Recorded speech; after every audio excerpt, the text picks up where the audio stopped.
The tunnel is suffocating. Heat presses against your lungs. The air tastes of iron and old blood baked into sand. Your fingers brush the stone wall as you move forward, and it is warm, as if it remembers every body dragged across it. Ahead, light spills into the corridor in a blinding sheet of white. Beyond it, the noise swells. Not cheering. Demanding. You step into the arena. The sun strikes your eyes. The sand burns beneath your feet, and in the center a man kneels. His armor is broken. His chest heaves. Blood runs down his side in thin, deliberate lines. His sword lies just out of reach, as if the earth itself pushed it away. He does not look at you. He looks up. 50,000 Romans rise in tiers of stone and shadow, senators beneath shaded canopies, merchants leaning forward, children craning their necks. They are not shocked. They are waiting. A chant begins, low and rhythmic. Blood. It spreads through the stands like fire catching dry wood. Blood. The referee stands nearby, expression empty, eyes fixed not on the kneeling man, but on the sponsor seated above. The decision does not belong to the fighter. It does not belong to the referee. It belongs to the crowd. The kneeling gladiator raises one trembling hand in surrender. For a heartbeat, the arena holds its breath. Then the sponsor gives the smallest motion. The chant explodes. The blade falls. The sound is swallowed by applause. The body collapses into the sand, and already attendants move to clear it away. The crowd settles back into their seats, satisfied. Another name will be called. Another life will be weighed. You understand it now. This is not sport. This is not glory. This is punishment performed beneath the sun, sold as spectacle, enforced by applause. And this is how Rome entertains itself. But the men who kneel in that sand are not heroes born for glory. They are not champions chasing fame beneath marble arches. Most of them never chose to be there. You would not have entered the arena as a star. You would have entered it in chains. Across the empire, Rome feeds its arenas with bodies, prisoners taken from conquered lands, rebels dragged from burning villages, pirates, deserters, thieves, men whose only crime was standing on the wrong side of a Roman general, entire cultures reduced to inventory after defeat. Some are sentenced damnati ad ludum, condemned to the games, not immediately to death, but to training, to combat, to a prolonged uncertainty where survival depends on performance. Their punishment is not swift execution. It is repetition. It is the slow erosion of hope inside an institution built to monetize suffering. Others are marked damnati ad mortem, condemned to die. Their fate is simpler. No long training, no investment in skill. They are delivered to the arena as offerings, sometimes armed poorly, sometimes not at all. They are killed between scheduled matches during midday spectacles as intermissions of brutality meant to keep the crowd entertained while it eats. A smaller number step forward voluntarily, auctorati, free men who sign contracts, swearing an oath to endure burning, chains, beating, and death by the sword. Some are drowning in debt. Some crave status. Some are seduced by the promise of prize money and fame. They bind themselves legally to a master, surrendering autonomy in exchange for a chance at survival inside the machine. But whether slave, criminal, prisoner of war, or volunteer, once inside the system, the difference begins to fade. You are purchased by a Lanista, a manager, a trader of flesh and potential profit. He does not see your homeland. He does not see your family. He sees muscle density, scar tissue, reach, endurance. He calculates risk and return. You are delivered to a ludus, a gladiator school. From the outside, it resembles a fortress. High walls, guard towers, one entrance that leads only in and out under supervision. Inside, cells line the corridors, iron doors, narrow sleeping spaces, discipline enforced by trainers who were often once fighters themselves. You are cataloged, measured, assigned a fighting style based on your body type: heavy shield and short sword, net and trident, curved blade and small buckler, each role carefully designed for spectacle, each pairing engineered for contrast: speed versus strength, armor versus agility, so the crowd never grows bored. You train with wooden weapons first.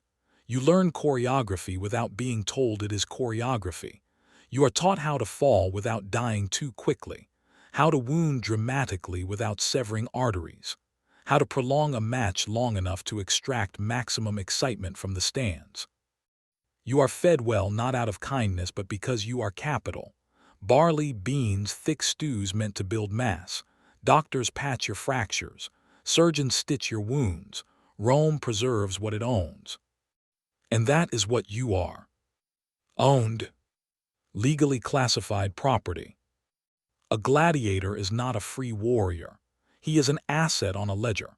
His victories increase his market value. His injuries decrease it.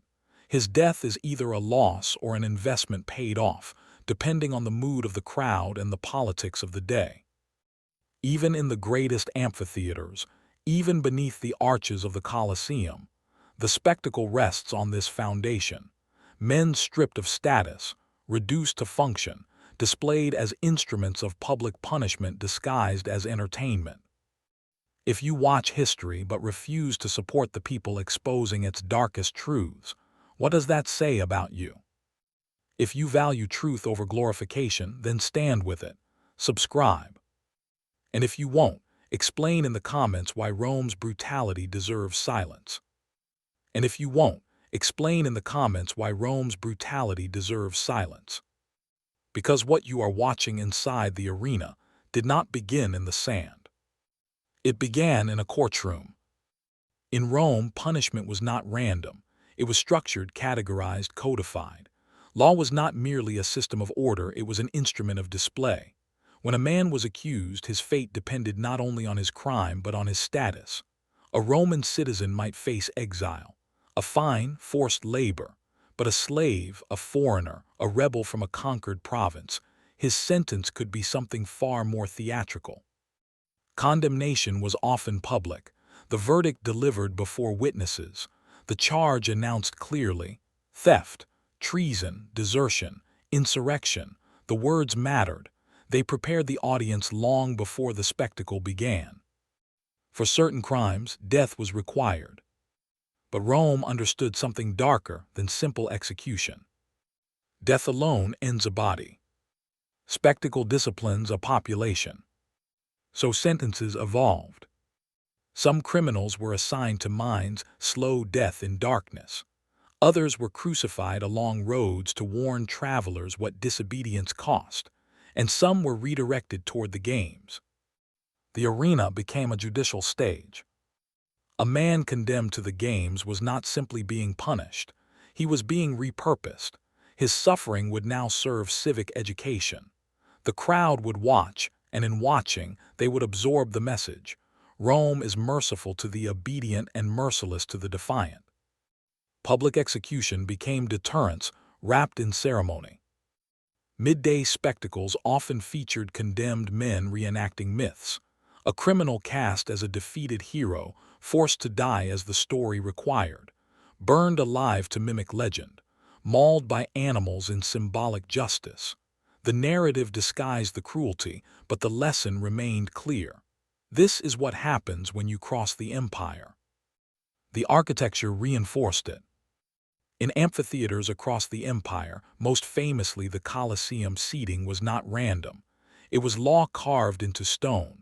Senators closest to the arena floor, equestrians behind them, citizens in rising tiers, women and the poor higher still, slaves and foreigners at the top, looking down on punishments they themselves might one day endure.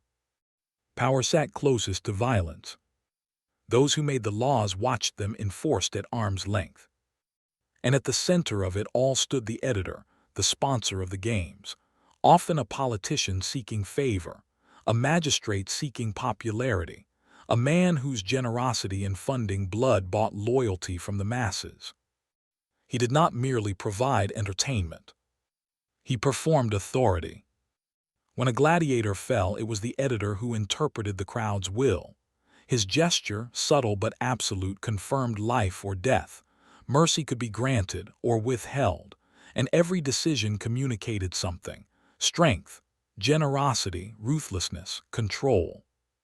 The crowd believed it held power in its chance, but it was Rome that shaped the outcome, Rome that structured the options, Rome that transformed legal punishment into a shared civic ritual.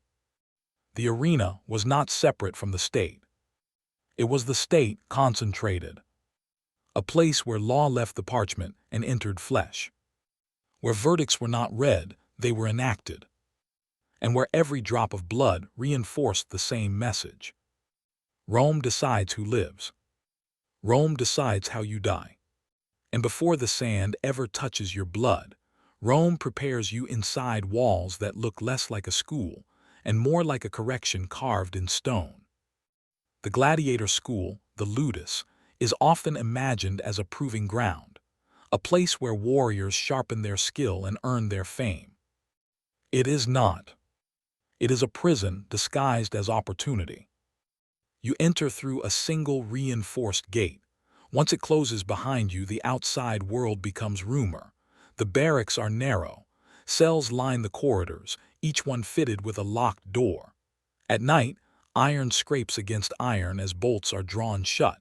You sleep not in a dormitory of comrades, but in containment. Freedom is replaced by routine. You wake at the same hour.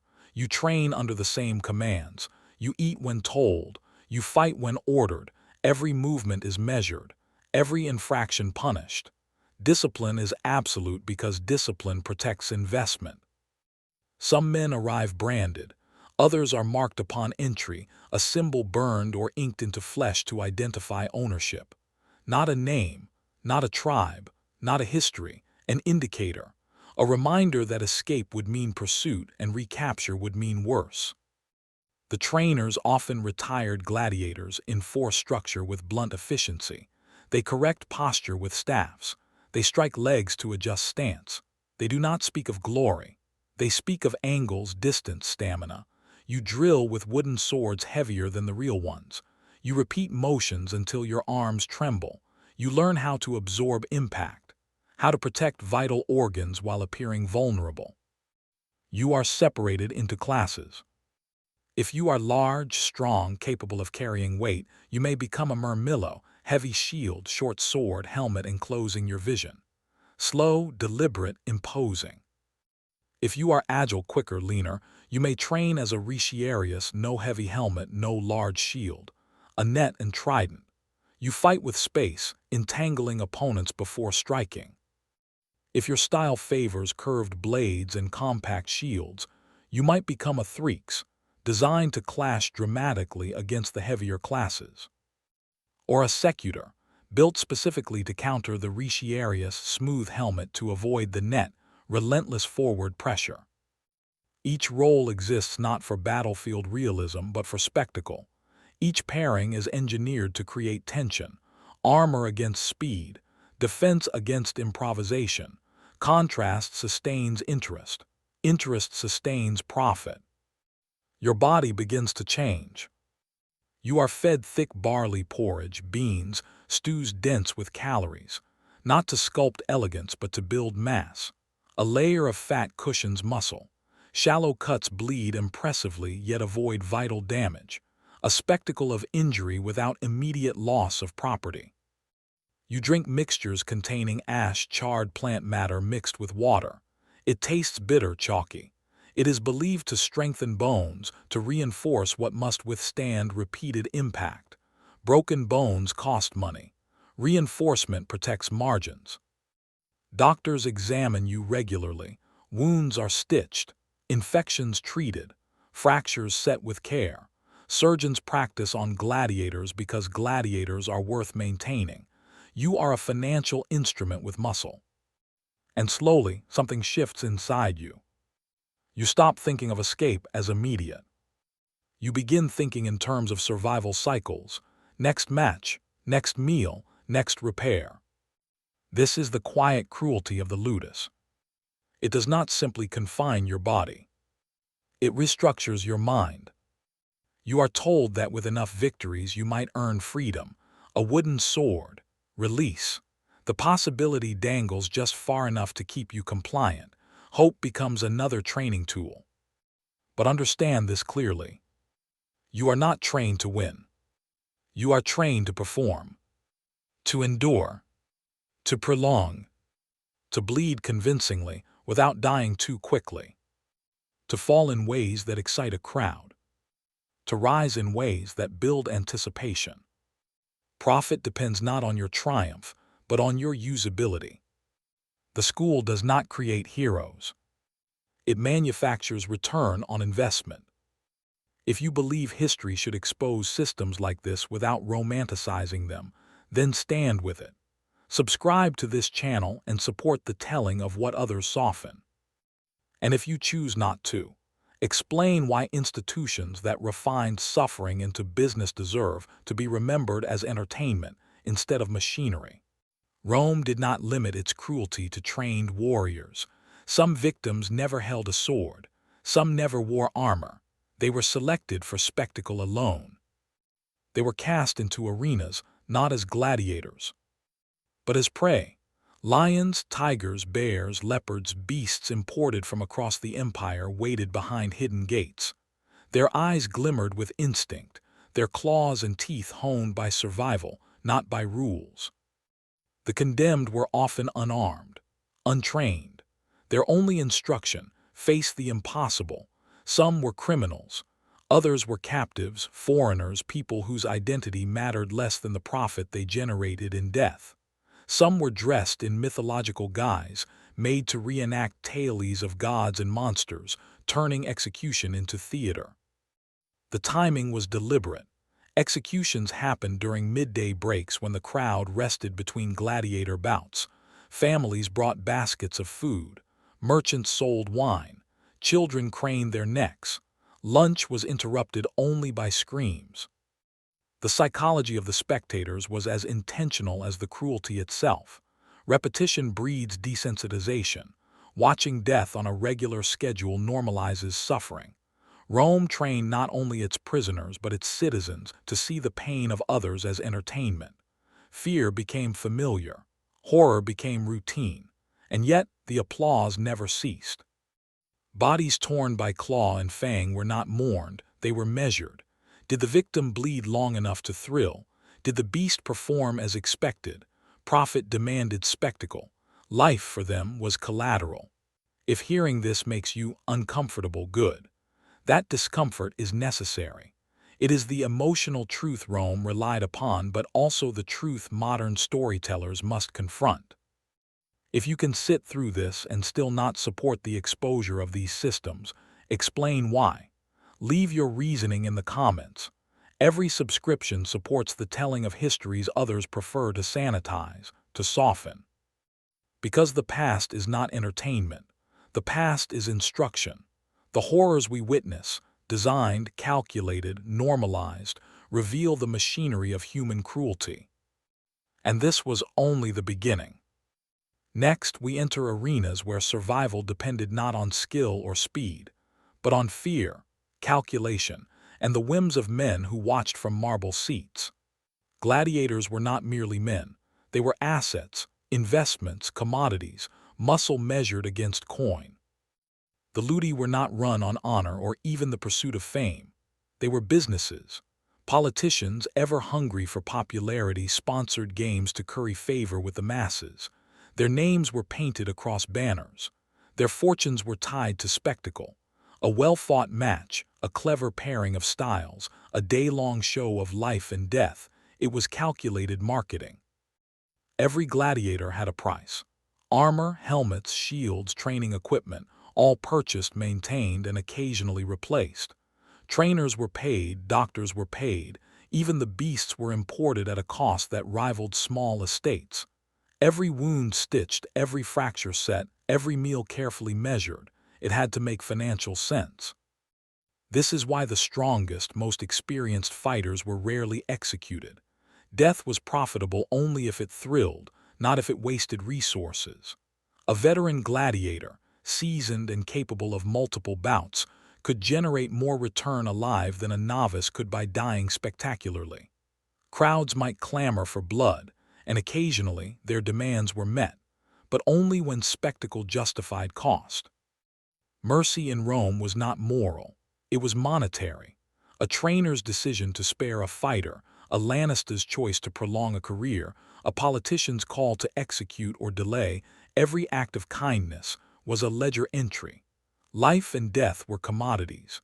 Survival depended less on skill and more on balance sheets. The economic logic of blood was invisible to the cheering crowd. The roar of the audience concealed contracts, ledgers, and calculated odds. Every swing of a sword, every shuddering impact, every fall that delighted the masses, was orchestrated not by fate, but by fiscal calculation. If understanding that life could be weighed against coin makes you uneasy, you are thinking as Rome feared, clearly, rationally, morally. Let that discomfort guide action. Subscribe. Support the channel that exposes the machinery behind these spectacles. And for those who remain silent, who scroll past without comment, consider this. Why ignore a history designed to teach us about manipulation, about the commodification of human suffering? Leave your thoughts. Challenge yourself to confront these truths.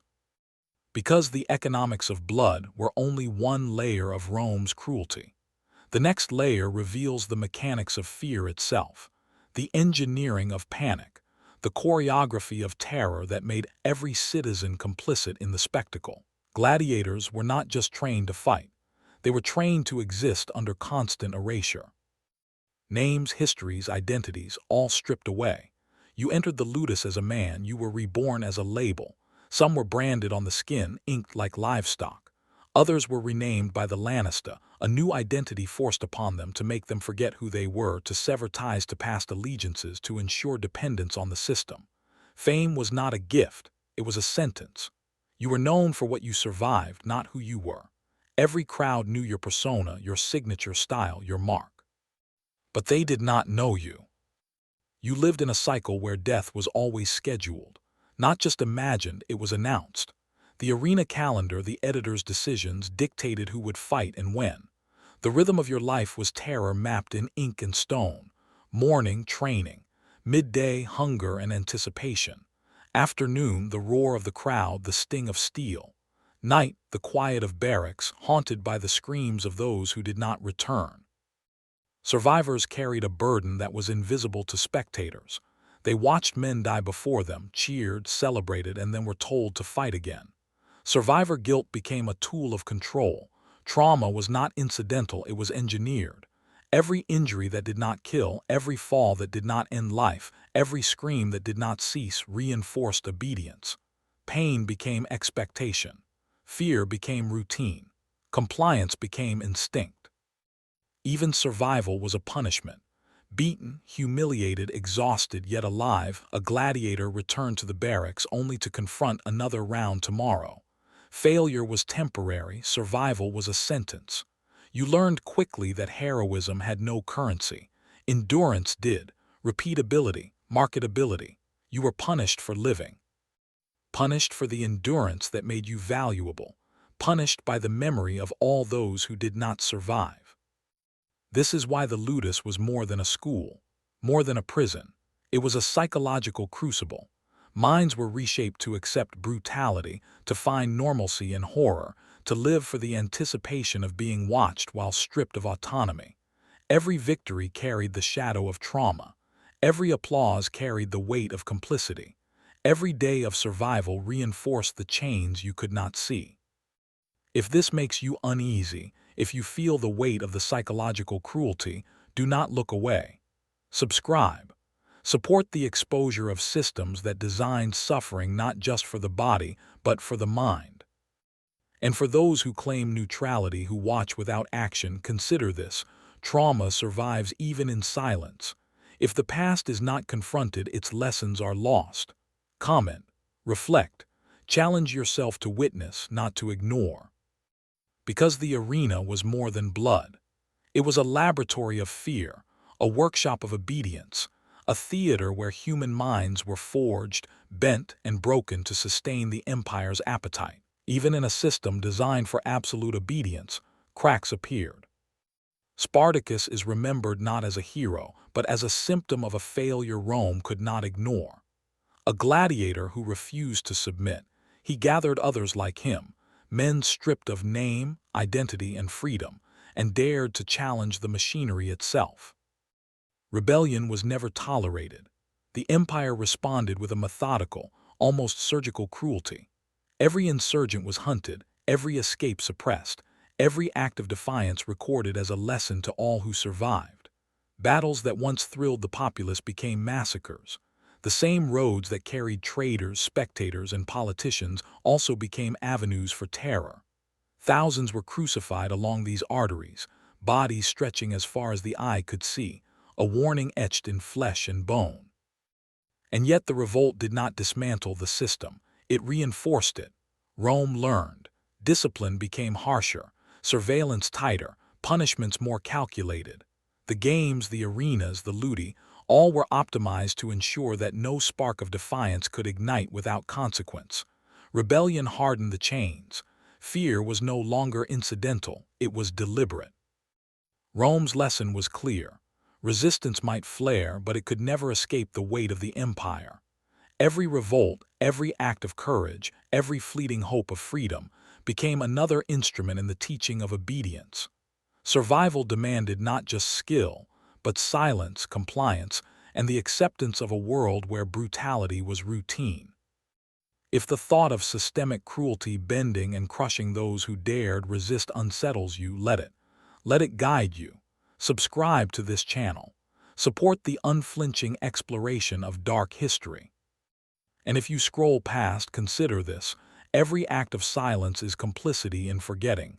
Comment, engage, confront these lessons, because to remember is to resist, if only in thought. The arenas did not fall because Rome suddenly discovered conscience. They fell because the empire's priorities shifted. Gladiators had long been instruments of profit, politics, and control. Every bout measured, every wound calculated, every death a line in a ledger. But as the centuries passed, the machinery that sustained the games began to falter. The cost of importing beasts, maintaining barracks, feeding, training, and protecting fighters weighed heavily against the shifting economic realities of an empire stretched across continents. Politics changed. Emperors no longer needed to buy favor with lavish spectacles to the same degree. The roar of the crowd could no longer cover the silence of bureaucratic ambition. The games, once a pillar of authority, became a liability, too expensive, too dangerous, too distracting. Cultural values also shifted, slowly and unevenly. Philosophers, religious movements, and emerging Christian thought began to question the spectacle of cruelty. The admiration once lavished on the endurance of pain gave way to unease, moral reflection, and, occasionally, protest. A society that had long celebrated endurance over life itself now began to glimpse the cost of its entertainment. The decline was gradual. First, fewer matches, then restrictions on who could be executed or forced to fight. Exotic beasts became rarer. The orchestration of spectacle diminished. Finally, in the late empire, official bans arrived, not to save lives, not to end suffering, but because the empire had other priorities. Its economy, its borders, its politics demanded attention. Blood was no longer as profitable as it had once been. Rome stopped the games not out of mercy, but because survival, administration, and fiscal reality demanded it. The spectacle of cruelty, perfected over centuries, was dismantled by necessity, not conscience. The arenas fell silent, leaving behind echoes of screams, applause, and the invisible chains that had once bound the bodies and minds of men for the profit of empire. If the end of the games shocks you less than the reasoning behind it, you are thinking as the empire never wanted you to, critically, morally, deliberately. Subscribe to witness history in its unflinching reality. Support the channel that confronts not just events, but the motives and systems behind them. And if you watch and remain silent, ask yourself, what does forgetting cost us? Comment. Reflect. The lessons of Rome are not entertainment. They are mirrors of human ambition, cruelty, and the mechanisms that allow suffering to thrive under the guise of order. Today, we romanticize the gladiator. Movies, video games, literature, they frame him as hero, as warrior, as icon of courage and honor. We celebrate skill, valor, spectacle. We forget the cost. Because the truth is far darker. The ludus was not a school of champions. It was a machine of punishment. Every strike, every fall, every scream was engineered. Every life preserved or ended was dictated not by honor, not by valor, but by the profit, the spectacle, and the political convenience of Rome. Gladiators were not heroes. They were sentenced bodies, engines of fear, tools of control, and commodities in a theater of cruelty. The applause of the crowd did not mark glory, it measured endurance. Survival was not triumph, it was compliance. Pain was not training, it was currency. And every death, every mutilation, every spectacle of suffering was accounted for in the invisible ledgers of empire. When we watch these stories today, when we cheer in imagination, when we reenact them in games and films, we must remember, we are witnessing the sanitization of terror, the erasure of horror into entertainment, the subtle lie that suffering can be heroic if packaged correctly. If you claim to love history, but only when it is comfortable, sanitized, heroic, this channel is not for you. Subscribe to the darkest punishments in history if you want truth without filters. If you will not subscribe, explain in the comments why confronting brutality makes you uncomfortable. Tell us, which ancient punishment system should we expose next? Remember this, history remembers emperors. We remember their victims.